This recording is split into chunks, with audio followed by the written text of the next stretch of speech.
Hello, everyone. My name's Hank Setala, the Sonic Shaman, and I'm here with my dear friend Deanna, who knows a lot more about astrology than I do, or maybe together we know a lot more than most, however you want to look at it. But we really want to talk about the Great Conjunction and what that is going to mean. And if you are getting value out of our videos, we do ask that take a moment, share the video, start a watch party. There's also a link in the description to the YouTube channel. That's the best place if you do have a question or want to interact. Do it on YouTube because we definitely see those. Sometimes Facebook comments don't roll through to the studio for some reason. So we honor your participation. Do it on YouTube so we know we actually see it. And Deanna, before we get started, why don't you just give us a little bit about your background and just a little bit about you and what brought you to astrology to find it of value in your life and for offering to people.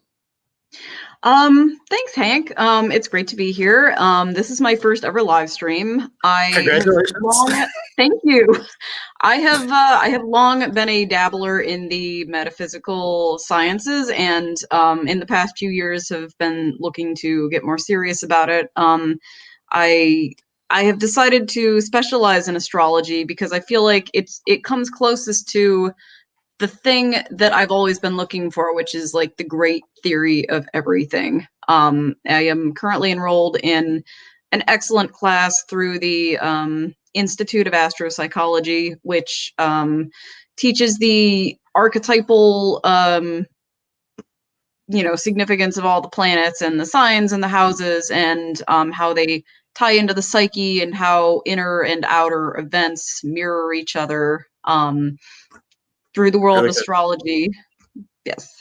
Yeah, that's awesome. And now, for some people, they're just hearing this great conjunction for the first time. I even know that I have some friends who do a show south of here, and they call it the Great Conjunction Expo, and it never dawned on me that they were making a reference to these convergence of planets. So before we go into like the planet, this particular conjunction, could you share with us what is a conjunction and what are the what's special about a conjunction, whether it's this big one that we're having or just any other conjunction like the sun and the moon? What's the significance of a conjunction in astrology? Well, a conjunction is when two planets are passing each other in their apparent orb, and anytime that two planets come close to each other, they are going to sort of combine and double their impact. And sometimes the planets combine really easily if they have sort of a similar personality and character and energy and influence. Sometimes it's a little more uneasy and more of a challenge. But there's always a synthesis that can be achieved because there is an optimal way to work with every energy, and none of the energies are mutually exclusive. And a lot of the time, when it's a more challenging conjunction, like Jupiter and Saturn can be, it's also got the potential for the greatest transformation. And I believe this is the case with this grand conjunction that we're approaching. Right, and we're going to put up the chart in a moment for this particular conjunction because there's a couple things that show that it is going to be a little bit of an easier time. But one of the things my astrology teachers would always say is the planets are like puppeteers pulling you, right? And if you're unconscious, you're just like going with the energy and you're not really showing up. That's where you're just reacting to your life. You're just moving with the energies. But once you become conscious, then you can be aware of the energies and use them either skillfully or unskillfully. So like you say, like the energies can be, optimal or whatnot. It's like if we're really awake and aware of it, we can kind of surf that wave of energy that they're creating to create things for ourselves. But let me go ahead. I'm going to pull up Ernie Benz is just coming on. He's also somebody I do astrology talks with occasionally. Thank you for tuning in, Ernie. I really appreciate that. And let me bring up the chart here and then you guys can see what's going on. And I know you can't see us, but you should still be able to hear us. This is the chart, and at the top right, or top right, at the very top, not top right, the one that looks like a 4 is Jupiter, the one to the left of that is Saturn, and you can see it both says 0 degrees and I believe Aquarius. And why don't you speak a little bit about that? Sure. So Saturn moved into Aquarius on the 17th, just a couple of days ago, and then Jupiter followed on the 19th. They've both been in Capricorn. Saturn's been there for about 2.5 years. Jupiter's been there for about a year. And, Capricorn is a very heavy sign. It is a sign with great possibility because it speaks to our potential for hard work and ambition and excellence and manifestation.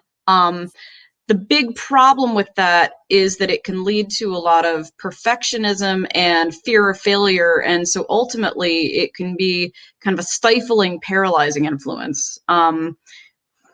People with Capricorn strong are often unwilling to do something if they cannot do it perfectly. They don't want to risk making fools of themselves. And so there's a lot of kind of sitting stiffly on the sidelines of life when a part of them wants to go out there and play, but they just won't let themselves. Aquarius, on the other hand, is a very detached, abrupt, erratic kind of sign. It's not above making off the cuff decisions, even if the individual might not feel fully prepared or doesn't have the right status symbols available. No, well, Aquarius. it's Go funny ahead. because Deanna didn't want to do the stream, and then off the cuff she changed her mind. So she is the embodiment of the effect of these energies. That is exactly why I chose to show up today, because, for a long time I've been studying this subject matter and other subject matter, and have been reluctant to go public with it because I was like, well, I'm not a master. I can't speak masterfully. I can't do all the things. I don't know how I'm going to deal with all the situations that might arise. But in the past couple of days, it's just been like, yeah, okay, I'll show up. And I feel like that is a very optimistic sign for everyone, but especially for those who have Saturn and or Capricorn heavy in their charts. If you have felt stifled, if you felt like weighed down and like, driven beyond your capacity in Capricorn, you may find that you have a much lighter time all of a sudden. You might feel much more inspired, in touch with your intuition, willing to take a risk and do something kind of erratic, not really worry about how other people receive you. And for someone like me, this is really big, because I have Sun, Mercury, and Venus in Capricorn, so I tend to take myself really seriously. And it's when I can approach life in a more playful, detached, spontaneous way, like with that Aquarius energy, that I can bring that Saturn energy, paradoxically, into a greater flowering, because it's not just like so rigidly bound up on itself. Yep. You brought up a good point. I just want to mention to everyone something we can't do in the scope of a stream like this, but if you can run a chart and run another chart on top of that, and you can see how like the transiting planets for this conjunction would be affecting your natal chart, and that gives you a lot of insight to personally how it's going to deal, like you're going to be receiving the energy in a lot of ways, because this is just the collective consciousness we're looking at now, but for each of us it could be more personalized based on how it's aspecting different parts of our own chart. For example, if it's aspecting and being conjunct with your sun sign, you might have a lot more potency than somebody who has an opposition, and they might have a little bit more difficulty with the energies. Just to give a little play of how it could be a little bit more personalized. We're speaking more generally in this on this particular stream. Exactly. And people with Saturn in their air signs are going to find this especially liberating, because Aquarius is an air sign like Gemini and Libra. Actually, people with any air in their chart are probably going to feel a lot more free to be themselves all of a sudden. And Jupiter moving into Aquarius is an extremely liberating energy that can cause see, Jupiter is the planet of expansion and hope and faith and buoyancy and optimism and all the good things. And so Jupiter and Saturn together can really, they can really sort of clarify what needs to expand and what needs to contract, because Saturn is the principle of contraction and endings and limits. So you really have this window of perfection available, and it's at a crossroads. It's moving from Capricorn into Aquarius abruptly. So this is very much like this cosmic crossroads where suddenly all kinds of possibilities are available to us. Now, a lot of people are going to have difficulty reconciling the Jupiter want to expand and the Saturn want to kind of buckle down and be perfect. So you may find yourself identifying more with one of these planets. And if you tend to be more of a Jupiter energy person, you may just find that your life starts going 100 miles an hour and you start breaking through walls and everything. Hmm. And lots of abrupt changes.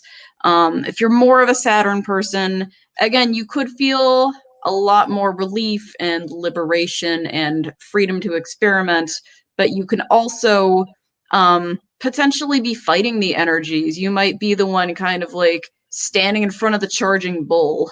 Not really recommended because these are the social planets and they're going to point to a lot of sweeping social changes that are likely to take place coming up here shortly.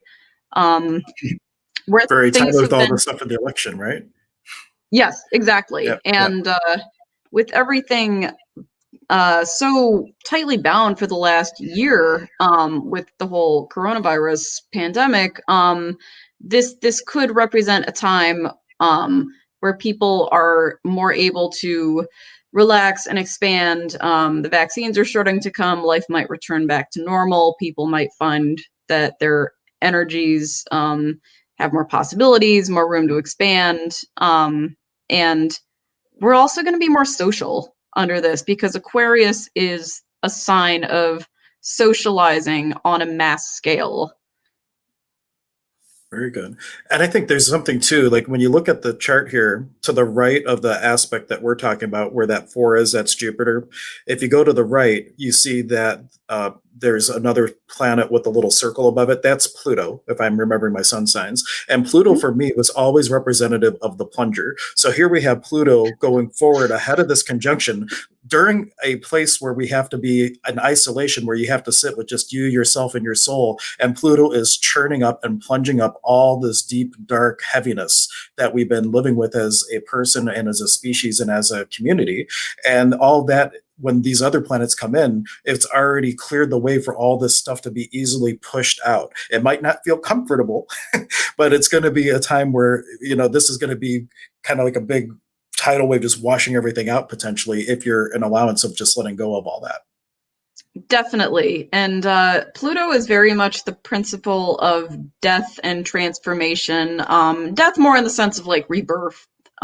So it's almost like it's stayed behind in Capricorn for a while longer to kind of like clean up the debris, and break up the rest of the heaviness that Saturn and Jupiter have gotten done dealing with. Meanwhile, Jupiter and Saturn are forging ahead, making the Brave New World possible, and Pluto's kind of dragging the last resistors, kicking and screaming. Dragging, but they're coming, whether they want to or not. Yep. Very cool. Now, let's see, there was one other thing I wanted to bring up with this. I have to find my picture again. I just lost it. Here we go. The other thing that I thought was noteworthy looking at it is in one house over, you have the Sun and Mercury conjunct. And I'm wondering if how we communicate what's like, instead of keeping things internal, this is a thing where you have Mercury and the Sun together conjunct, that you're going to have a lot more potency with being able to voice your unique voice in this world. So in a way, we're clearing out all this heaviness and we're stepping to a time where Mercury is being really working with the Sun to help us bring out our unique voice in this world, is kind of how I interpret it. Any thoughts on that one? I definitely agree with you. So because these are all at 0 or 1 degrees, they're all in relation. The Sun and Mercury are in semi-sextile to Jupiter and Saturn, which is a subtle energy, but it's kind of a pushing, a pulling. Again, this highlights the contrast between Capricorn and Aquarius because whereas Aquarius is very expansive and erratic, and Jupiter and Saturn are the more social planets that involve sweeping social changes, the Sun and Mercury are comparatively fast moving. They're personal planets. And so you may find that as the Sun and Mercury move into Capricorn, you are called to examine yourself that this might be a time of reckoning for you. Mercury and Sun together tend to produce unusually clear, sharp thinking and decision making.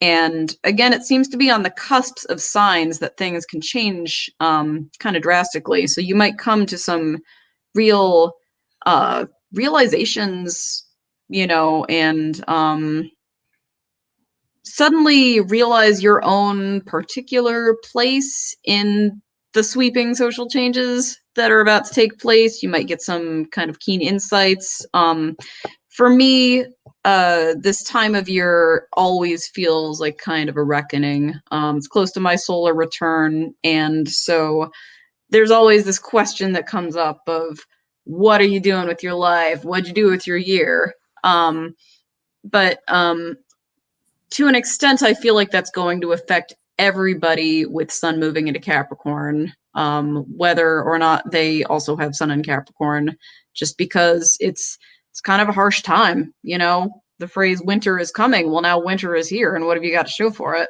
Yeah, and we'll talk about the solstice here in a moment. The final aspect that is really relevant, I feel, to how all these energies are going to play out is that same Sun and Mercury is squaring Chiron. And Chiron is an asteroid. It represents the wounded warrior. And how I interpret that is, in order to express this unique voice, there might be this resistance, this need to really move through wherever you've been most wounded in this lifetime or lifetimes, and being able to express that or be able to speak that into the world too. And your mess can be your message. That is a little mantra that I've recently adopted, is you want to embrace and celebrate those things that might be your woundings, because those are the things that might be the greatest medicine for your fellow human to change. So that's my little take on the little wounded warrior. Yeah, that is right. Wounded healer, not wounded warrior.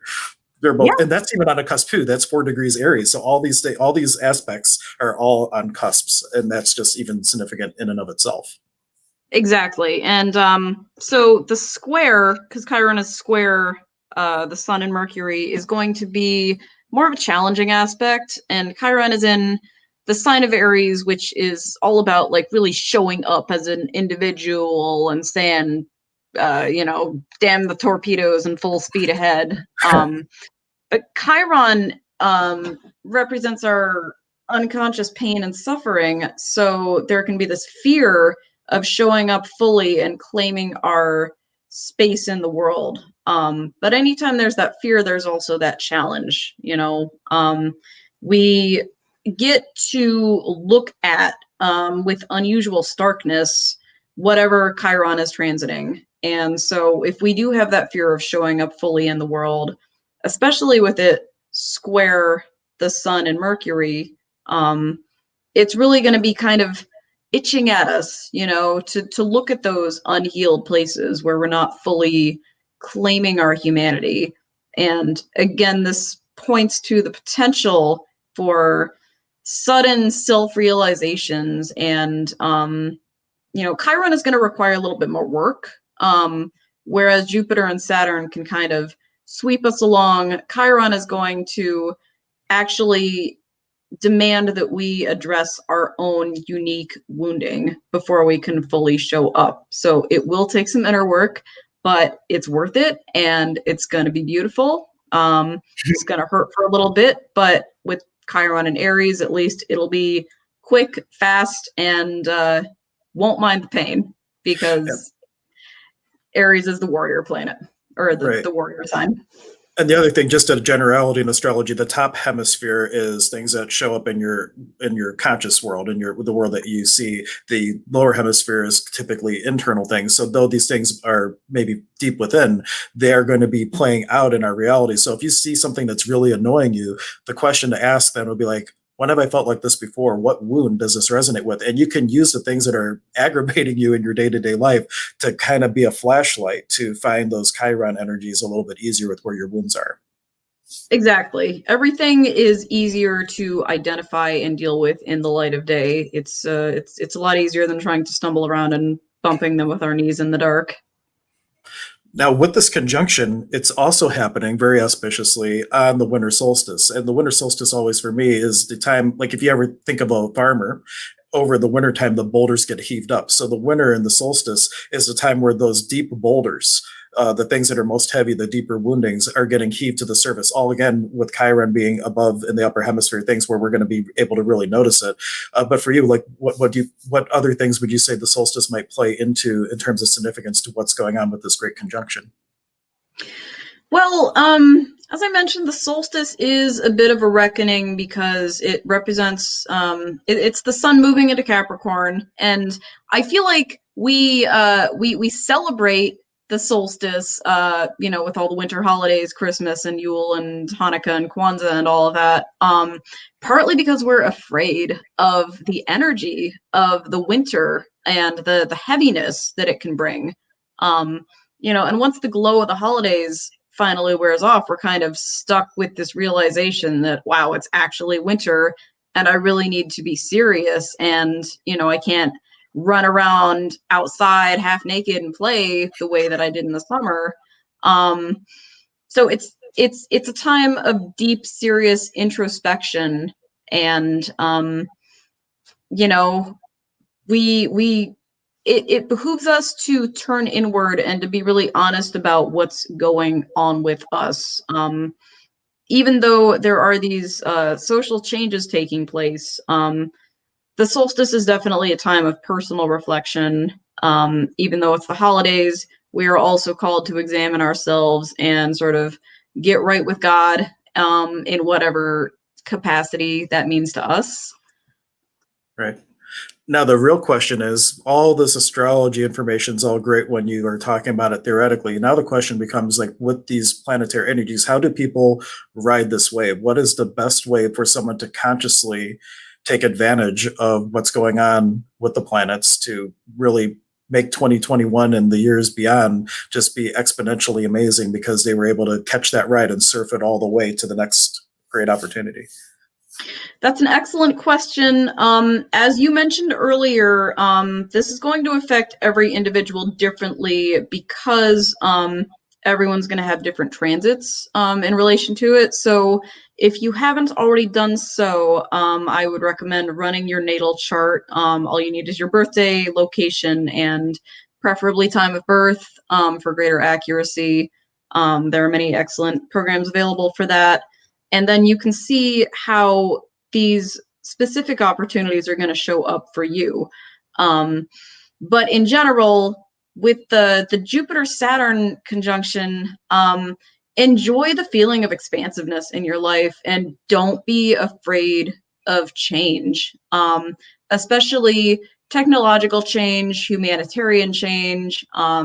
We might find that these social causes that have been coming up a lot, especially in the last year or two, are really going to accelerate, and that people are going to be extra adamant about them, extra unabashed, because Jupiter is also the planet of belief and faith and hope, so people may be more and Saturn being the planet of like commitment and stability, in one way or another, people are going to find themselves called to throw their weight behind social causes and to join with each other while also looking at themselves and asking themselves, am I really doing my personal best? So, look at what's going on around you while also being really crystal clear about what's going on with you.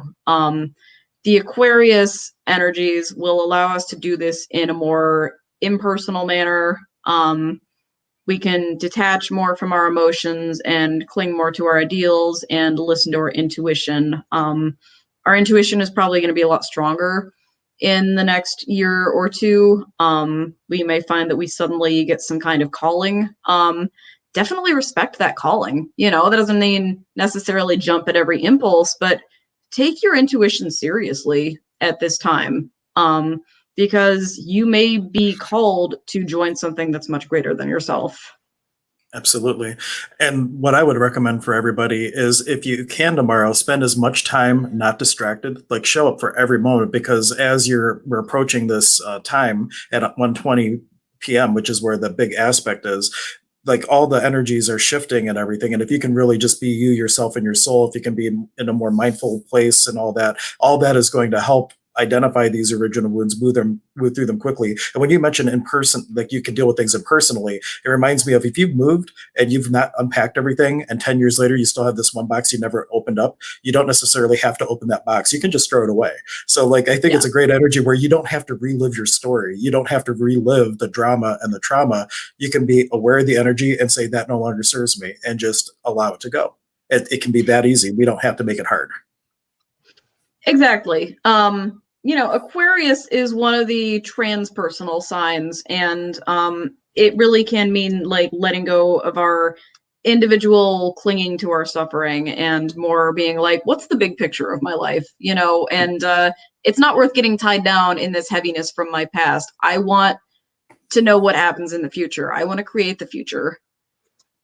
Absolutely. I did put up Deanna's Facebook. If you go to Dragon Lady Shaman, that is her Facebook page. And I love that page. I'm surprised I didn't know it was that sooner. It's like such a cool thing, Dragon Lady Shaman, if you want to connect with Deanna after the broadcast today. And one thing I wanted to mention for everybody who is free kind of tomorrow, at 1 to 1:30, I'm going to be doing a bit of a ceremony where it's going to be a cleansing, an empowerment, and an integration that I'm going to do it by a live stream. The thing is, I'm not going to stream it publicly. It's free, but you have to register. And what I ask is if you're going to decide to do this, it's going to be tomorrow from 1 to 1:30. You can go to the Sonic Shaman Facebook page. I have an event and you can sign up and I'll stream it that way. But I ask that if you sign up and you're going to be there, and I'll probably do it via Zoom, that you stay for the whole 30 minutes. And that's why I'm not just going to stream it like we're streaming today, because you have people coming, people going. If it calls to you and you choose to show up, then please honor the time and show up for the whole time. So we're going to do it a little bit differently than how I do the live streams. Now, after the fact, I will post it so you can see it afterwards. But while it's live, if you want to be participating, then you're going to have to register. And my Facebook is the Sonic Shaman. I think my Facebook thing's pretty cool too, like yours. Well, except I can't find it. The Sonic Shaman. If you guys have any questions, because that's about all we have for you in terms of practical astrology know-how and whatnot, and maybe how to work with it a little bit. But if you have any questions about what we talked about, we'll do our best to answer any questions. Or if this has helped you, your contribution, just saying, yeah, thanks, this really made a lot of sense, whatever it is. Or if we're crazy, you can say that. We won't take offense. We learned very early in our spiritual career not to take things personally, right? So, but any feedback, any contribution is appreciated. And I can't find my link. So, but mine is, here we go. Nope. It's the Sonic Shaman. Just search for Sonic Shaman. You'll find me. If you're watching the stream, you know where to find me anyhow. So you can find it there, though. But any questions, comments, concerns, anything else? Let's see. Well, Ernie, he's posted this earlier, but he said both of you are doing great, and that it takes some time to build up an understanding of the strategy and have the confidence to speak out. And I would say, too, you did wonderfully, Deanna. I really appreciate you coming on and offering your contribution to this. And also, Deanna's had the same shamanic training as I have, so it's also neat to look at astrology through the eyes of that. Because we were talking before when we were looking at the solar fire interpretation, that with the two planets conjunct in those houses, it's really the combination of what shamanism we would call yachai, which is like the mental and the wisdom, and munai, which is a combination of love and will. And so it's like these different rays of energy that are ruled by the planets that are combining as well. So there's a lot of layers to astrology and what it all means. Bonnie was saying, thanks for the great info. You're very welcome, Bonnie. And Mike was saying, you're both cool. Linda Thank Marie you, Bonnie. says, Thank you, Mike. really, Thank you, Linda. really awesome.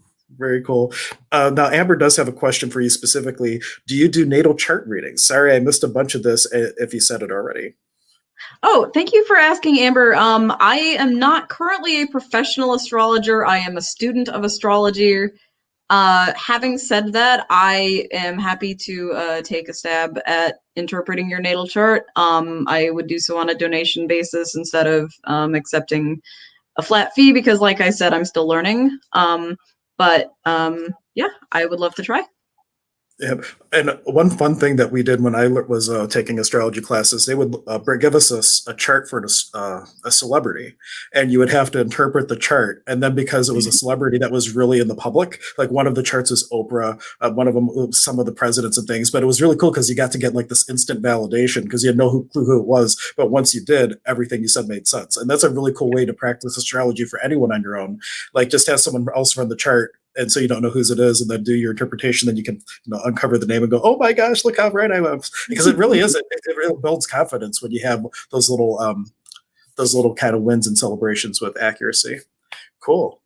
Well, thank you, everyone. I'll give it just 30 more seconds. Any final questions? Mike is saying a Nike, a Nike, a Nike, which in Quechua is thank you, thank you, thank you. Except he only said it once, but we always say it in threes because one's for the lower, one for the middle, one for the upper world, right? Cool. All right. But thank you, everyone. I'll go ahead and we'll end here. Thank you so much for showing up. Again, check out Dragon Lady Shaman on Facebook if you want to connect with Deana. And we will catch you next time. Hopefully, Deana will be brave and come on again. Thank you very much for having me, Hank. And thank you, everybody, for showing up. Good luck with the great conjunction. Bye.